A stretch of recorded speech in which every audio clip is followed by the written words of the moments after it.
صلوا علیہ وآلہ۔ صحیح بخاری حدیث نمبر 1۔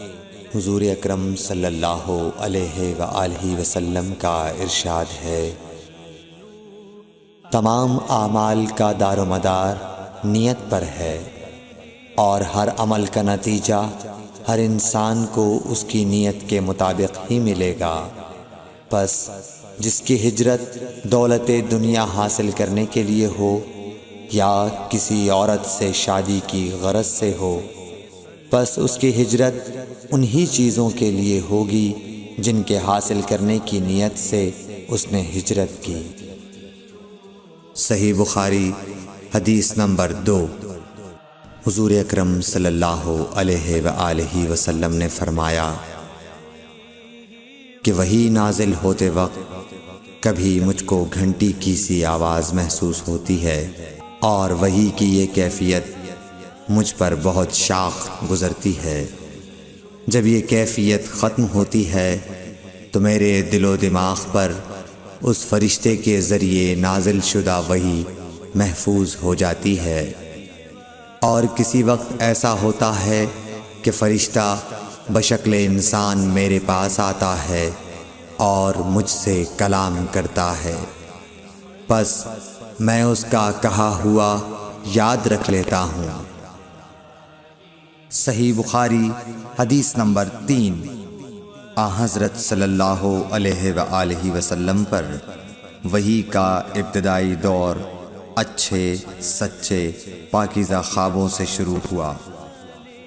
آپ خواب میں جو کچھ دیکھتے وہ صبح کی روشنی کی طرح صحیح اور سچا ثابت ہوتا۔ پھر من جانب قدرت آپ تنہائی پسند ہو گئے، اور آپ نے غار حرا میں خلوت نشینی اختیار فرمائی، اور کئی دن اور رات وہاں مسلسل عبادت اور یاد الہی و ذکر میں مشغول رہنے لگے۔ جب تک گھر آنے کو دل نہ چاہتا توشہ ہمراہ لیے ہوئے وہاں رہتے۔ توشہ ختم ہونے پر ہی اہلیہ محترمہ حضرت خدیجہ رضی اللہ تعالی عنہا کے پاس تشریف لاتے، اور کچھ توشہ ہمراہ لے کر پھر وہاں جا کر خلوت گزین ہو جاتے۔ یہی طریقہ جاری رہا یہاں تک کہ آپ پر حق منکشف ہو گیا، اور آپ غار حرا ہی میں قیام پذیر تھے کہ اچانک حضرت جبرائیل علیہ السلام آپ کے پاس حاضر ہوئے اور کہنے لگے کہ اے محمد پڑھو۔ آپ فرماتے ہیں کہ میں نے کہا کہ میں پڑھنا نہیں جانتا۔ آپ صلی اللہ علیہ وسلم فرماتے ہیں کہ فرشتے نے مجھے پکڑ کر اتنے زور سے بھینچا کہ میری طاقت جواب دے گئی۔ پھر مجھے چھوڑ کر کہا پڑھو۔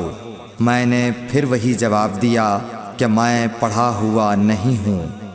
اس فرشتے نے مجھ کو نہایت ہی زور سے بھینچا کہ مجھ کو سخت تکلیف محسوس ہوئی۔ پھر اس نے کہا کہ پڑھ۔ میں نے کہا میں پڑھا ہوا نہیں ہوں۔ فرشتے نے تیسری بار مجھ کو پکڑا اور تیسری مرتبہ پھر مجھ کو بھینچا، پھر مجھے چھوڑ دیا اور کہنے لگا کہ پڑھو اپنے رب کے نام کی مدد سے جس نے پیدا کیا اور انسان کو خون کی پھٹکی سے بنایا۔ پڑھو اور آپ کا رب بہت ہی مہربانیاں کرنے والا ہے۔ پس یہی آیتیں آپ حضرت جبرائیل علیہ السلام سے سن کر اس حال میں غار حرا سے واپس ہوئے کہ آپ کا دل اس انوکھے واقعے سے کانپ رہا تھا۔ آپ حضرت خدیجہ کے ہاں تشریف لائے اور فرمایا کہ مجھے کمبل اوڑھا دو، مجھے کمبل اوڑھا دو۔ لوگوں نے آپ کو کمبل اوڑھا دیا۔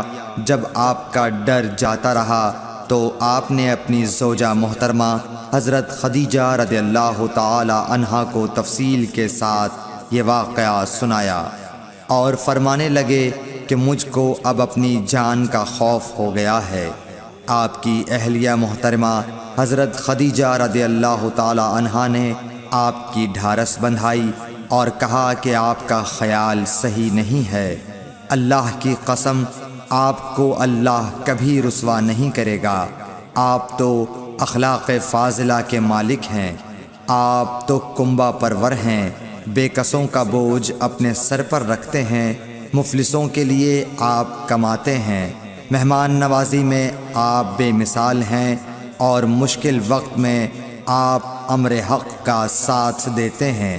ایسے اوصاف حسنہ والا انسان یوں بے وقت ذلت و خواری کی موت نہیں پا سکتا۔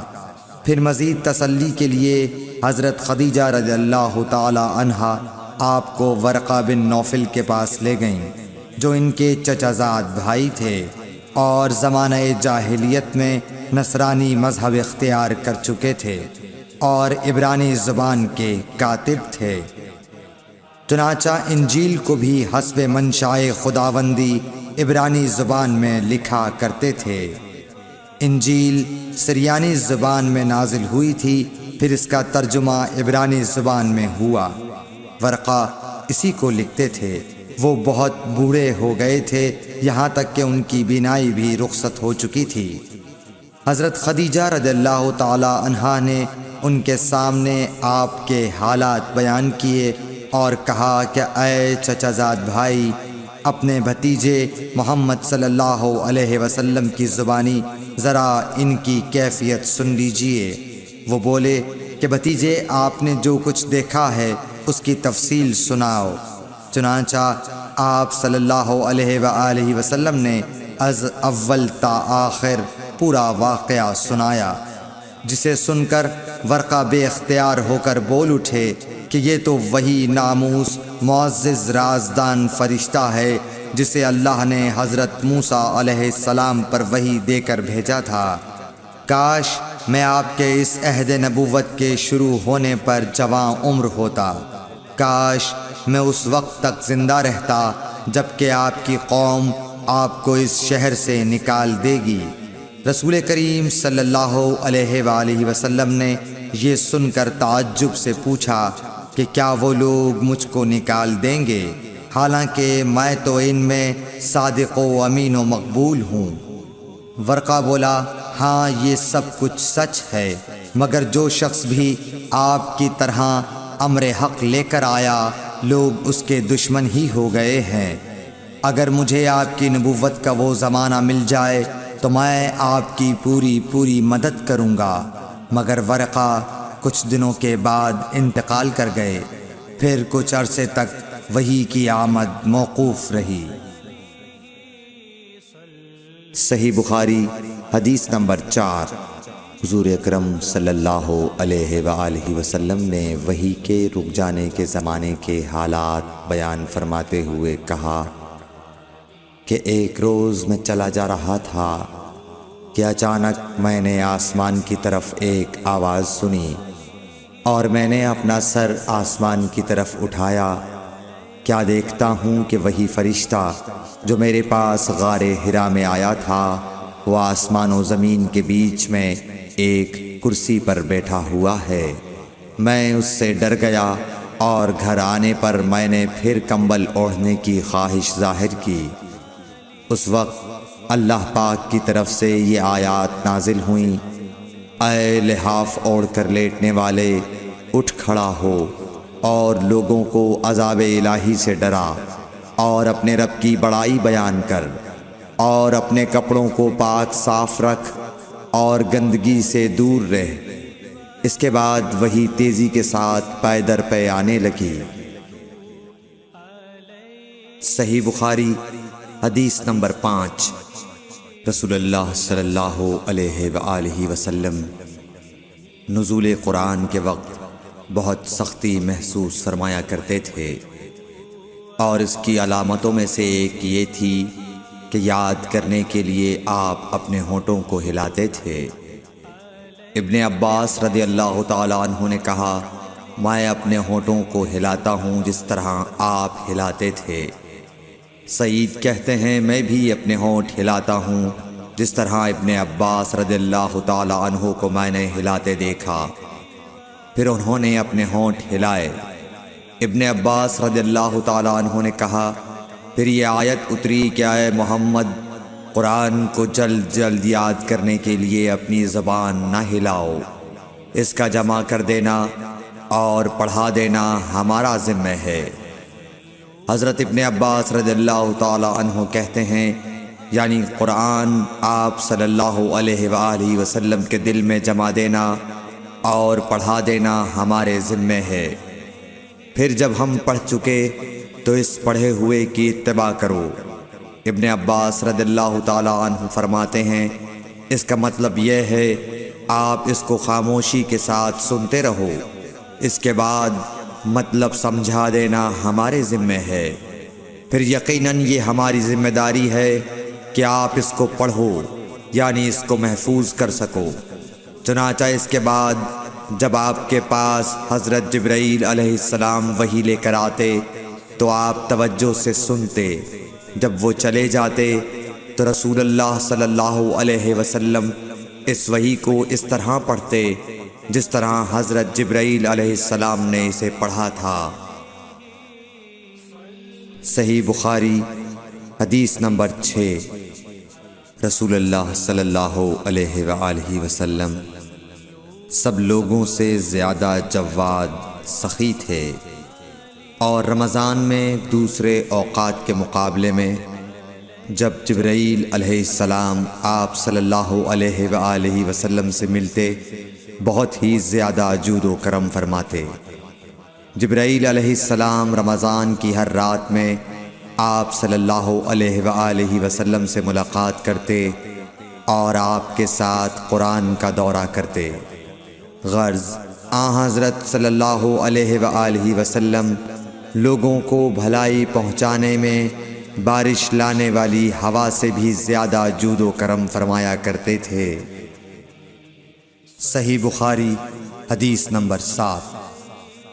ہرقل شاہ روم نے قریش کے قافلے میں ایک آدمی بلانے کو بھیجا، اور اس وقت یہ لوگ تجارت کے لیے ملک شام گئے ہوئے تھے، اور یہ وہ زمانہ تھا جب رسول اللہ صلی اللہ علیہ وسلم نے قریش اور ابو سفیان سے ایک وقتی عہد کیا ہوا تھا۔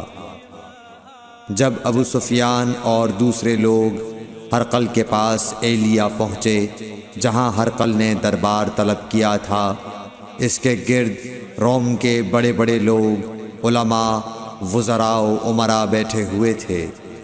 ہرقل نے ان کو اور اپنے ترجمان کو بلوایا، پھر ان سے پوچھا کہ تم میں سے کون شخص مدعی رسالت کا زیادہ قریبی عزیز ہے؟ ابو سفیان کہتے ہیں کہ میں بول اٹھا کہ میں اس کا سب سے زیادہ قریبی رشتہ دار ہوں۔ یہ سن کر ہرقل نے حکم دیا کہ اس ابو سفیان کو میرے قریب لا کر بٹھاؤ اور اس کے ساتھیوں کو اس کی پیٹھ کے پیچھے بٹھا دو۔ پھر اپنے ترجمان سے کہا کہ ان لوگوں سے کہہ دو کہ میں ابو سفیان سے اس شخص یعنی محمد صلی اللہ علیہ وسلم کے حالات پوچھتا ہوں، اگر یہ مجھ سے کسی بات میں جھوٹ بول دے تو تم اس کا جھوٹ ظاہر کر دینا۔ ابو سفیان کا قول ہے کہ خدا کی قسم اگر مجھے یہ غیرت نہ آتی کہ یہ لوگ مجھ کو جھٹلائیں گے تو میں آپ صلی اللہ علیہ وسلم کی نسبت ضرور غلط گوئی سے کام لیتا۔ خیر، پہلی بات جو ہرقل نے مجھ سے پوچھی وہ یہ کہ اس شخص کا خاندان تم لوگوں میں کیسا ہے؟ میں نے کہا وہ تو بڑے اونچے عالی نسب والے ہیں۔ کہنے لگا اس سے پہلے بھی کسی نے تم لوگوں میں ایسی بات کہی تھی؟ میں نے کہا نہیں۔ کہنے لگا اچھا اس کے بڑوں میں کوئی بادشاہ ہوا ہے؟ میں نے کہا نہیں۔ پھر اس نے کہا بڑے لوگوں نے اس کی پیروی اختیار کی ہے یا کمزوروں نے؟ میں نے کہا نہیں، کمزوروں نے۔ پھر کہنے لگا اس کے تابعدار روز بڑھتے جاتے ہیں یا کوئی ساتھی پھر بھی جاتا ہے؟ میں نے کہا نہیں۔ کہنے لگا کیا اپنے اس دعوی نبوت سے پہلے کبھی کسی بھی موقع پر اس نے جھوٹ بولا ہے؟ میں نے کہا نہیں، اور اب ہماری اس سے صلح کی ایک مقررہ مدت ٹھہری ہوئی ہے، معلوم نہیں وہ اس میں کیا کرنے والا ہے۔ ابو سفیان کہتے ہیں میں اس بات کے سوا اور کوئی جھوٹ اس گفتگو میں شامل نہ کر سکا۔ ہرقل نے کہا کیا تمہاری اس سے کبھی لڑائی بھی ہوئی ہے؟ ہم نے کہا کہ ہاں۔ بولا پھر تمہاری اور اس کی جنگ کا کیا حال ہوتا ہے؟ میں نے کہا لڑائی ڈول کی طرح ہے، کبھی وہ ہم سے میدان جنگ جیت لیتے ہیں اور کبھی ہم ان سے جیت لیتے ہیں۔ ہرقل نے پوچھا وہ تمہیں کس بات کا حکم دیتا ہے؟ میں نے کہا وہ کہتا ہے کہ صرف ایک اللہ ہی کی عبادت کرو، اس کا کسی کو شریک نہ بناؤ، اور اپنے باپ دادا کی شرک کی باتیں چھوڑ دو، اور ہمیں نماز پڑھنے، سچ بولنے، پرہیزگاری اور صلہ رحمی کا حکم دیتا ہے۔ یہ سب سن کر پھر ہرقل نے اپنے ترجمان سے کہا کہ ابو سفیان سے کہہ دے کہ میں نے تم سے اس کا نسب پوچھا تو تم نے کہا کہ وہ ہم سے عالی نسب ہے، اور پیغمبر اپنی قوم میں عالی نسب ہی بھیجے جایا کرتے ہیں۔ میں نے تم سے پوچھا کہ دعویٰ نبوت کی یہ بات تمہارے اندر اس سے پہلے کسی اور نے بھی کہی تھی؟ تو تم نے جواب دیا کہ نہیں۔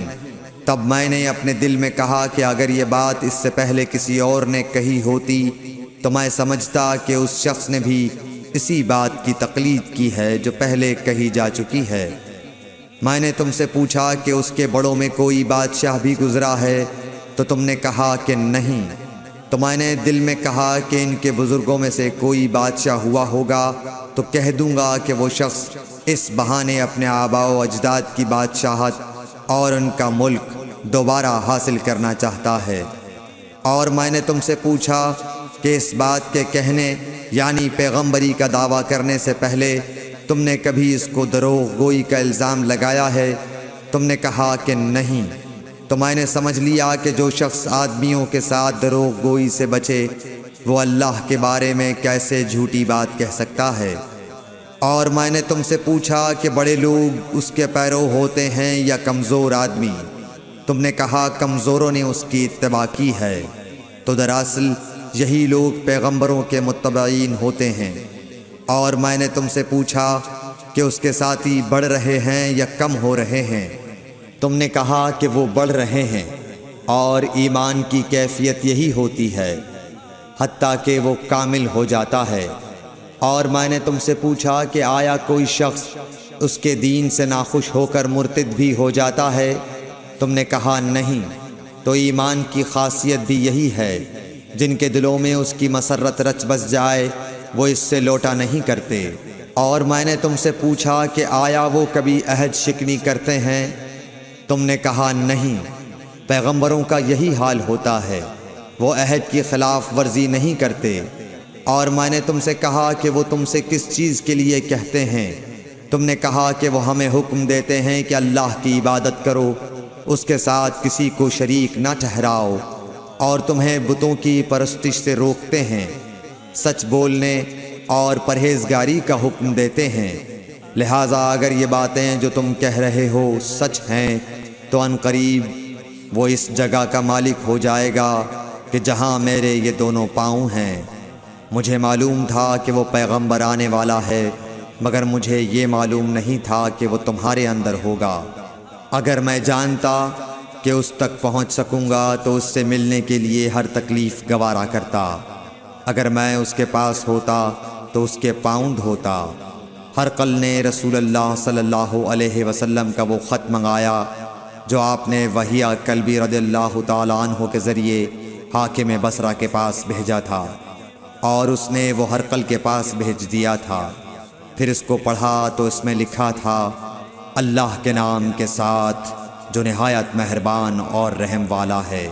اللہ کے بندے اور اس کے پیغمبر محمد صلی اللہ علیہ وسلم کی طرف سے یہ خط ہے شاہ روم کے لیے۔ اس شخص پر سلام ہو جو ہدایت کی پیروی کرے۔ اس کے بعد میں آپ کے سامنے دعوت اسلام پیش کرتا ہوں۔ اگر آپ اسلام لے آئیں گے تو دین و دنیا میں سلامتی نصیب ہوگی، اللہ آپ کو دوہرا ثواب دے گا، اور اگر آپ میری دعوت سے روگردانی کریں گے تو آپ کی رعایا کا گناہ بھی آپ ہی پر ہوگا۔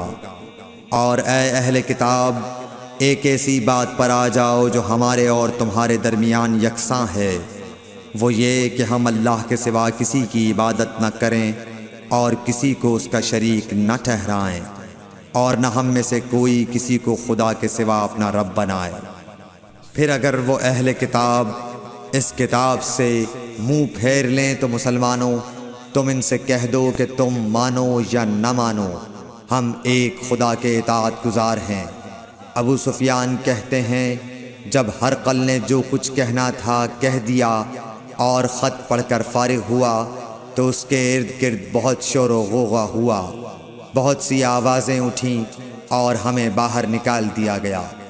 تب میں نے اپنے ساتھیوں سے کہا کہ ابو کبشہ کے بیٹے حضرت صلی اللہ علیہ وسلم کا معاملہ تو بہت بڑھ گیا، دیکھو تو اس سے بنی اصفر روم کا بادشاہ بھی ڈرتا ہے۔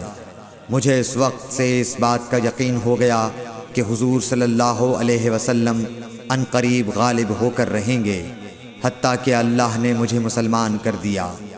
راوی کا بیان ہے کہ ابن ناطور ایلیا کا حاکم ہرقل کا مصاحب اور شام کے نصارہ کا لاٹ پادری بیان کرتا تھا کہ ہرقل جب ایلیا آیا ایک دن صبح کو پریشان اٹھا تو اس کے درباریوں نے دریافت کیا کہ آج ہم آپ کی حالت بدلی ہوئی پاتے ہیں، کیا وجہ ہے؟ ابن ناطور کا بیان ہے کہ ہرقل نجومی تھا، علم نجوم میں وہ پوری مہارت رکھتا تھا۔ اس نے اپنے ہم نشینوں کو بتایا کہ میں نے آج رات ستاروں پر نظر ڈالی تو دیکھا کہ ختنہ کرنے والوں کا بادشاہ ہمارے ملک پر غالب آ گیا ہے۔ بھلا اس زمانے میں کون لوگ ختنہ کرتے ہیں؟ انہوں نے کہا کہ یہود کے سوا کوئی ختنہ نہیں کرتا، سو ان کی وجہ سے پریشان نہ ہوں۔ سلطنت کے تمام شہروں میں یہ حکم لکھ بھیجیے کہ وہاں جتنے یہودی ہوں سب قتل کر دیے جائیں۔ وہ لوگ انہی باتوں میں مشغول تھے کہ ہرقل کے پاس ایک آدمی لایا گیا جسے شاہ غسان نے بھیجا تھا۔ اس نے رسول اللہ صلی اللہ علیہ وسلم کے حالات بیان کیے۔ جب ہرقل نے سارے حالات سن لیے تو کہا کہ جا کر دیکھو وہ ختنہ کیے ہوئے ہے یا نہیں۔ انہوں نے اسے دیکھا تو بتلایا کہ وہ ختنہ کیا ہوا ہے۔ ہرقل نے جب اس شخص سے عرب کے بارے میں پوچھا تو اس نے بتلایا کہ وہ ختنہ کرتے ہیں۔ تب ہرقل نے کہا کہ یہی محمد صلی اللہ علیہ وسلم اس امت کے بادشاہ ہیں جو پیدا ہو چکے ہیں۔ پھر اس نے اپنے ایک دوست کو رومیہ خط لکھا اور وہ بھی علم نجوم میں ہرقل کی طرح ماہر تھا۔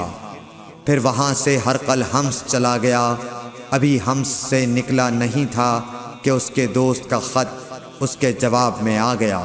اس کی رائے بھی حضور صلی اللہ علیہ وسلم کے ظہور کے بارے میں ہرقل کے موافق تھی کہ محمد صلی اللہ علیہ وسلم واقعی پیغمبر ہیں۔ اس کے بعد ہرقل نے روم کے بڑے آدمیوں کو اپنے حمص کے محل میں طلب کیا اور اس کے حکم سے محل کے دروازے بند کر لیے گئے۔ پھر وہ اپنے خاص محل سے باہر آیا اور کہا، اے روم والو، کیا ہدایت اور کامیابی میں کچھ حصہ تمہارے لیے بھی ہے؟ اگر تم اپنی سلطنت کی بقا چاہتے ہو تو پھر اس نبی صلی اللہ علیہ وسلم کی بیعت کر لو اور مسلمان ہو جاؤ۔ یہ سننا تھا کہ پھر لوگ وحشی گدھوں کی طرح دروازوں کی طرف دوڑے، مگر انہیں بند پایا۔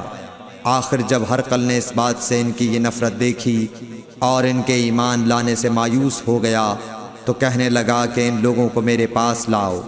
جب وہ دوبارہ آئے تو اس نے کہا، میں نے جو بات کہی تھی اس سے تمہاری دینی پختگی کی آزمائش مقصود تھی، سو وہ میں نے دیکھ لی۔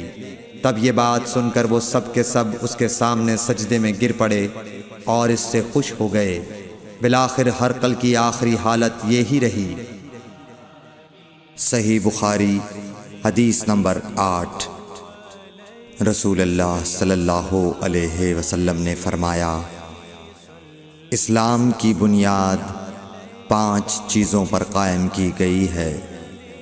اول گواہی دینا کہ اللہ کے سوا کوئی معبود نہیں اور بے شک حضرت محمد صلی اللہ علیہ وسلم اللہ کے سچے رسول ہیں، اور نماز قائم کرنا اور زکوٰۃ ادا کرنا اور حج کرنا اور رمضان کے روزے رکھنا۔ صحیح بخاری حدیث نمبر 9۔ نبی کریم صلی اللہ علیہ وآلہ وسلم نے فرمایا کہ ایمان کی 60 سے کچھ اوپر شاخیں ہیں، اور حیا شرم بھی ایمان کی ایک شاخ ہے۔ صحیح بخاری حدیث نمبر 10۔ حضرت محمد مصطفیٰ صلی اللہ علیہ وآلہ وسلم نے فرمایا، مسلمان وہ ہے جس کی زبان اور ہاتھ سے مسلمان بچے رہیں، اور مہاجر وہ ہے جو ان کاموں کو چھوڑ دے جن سے اللہ نے منع فرمایا۔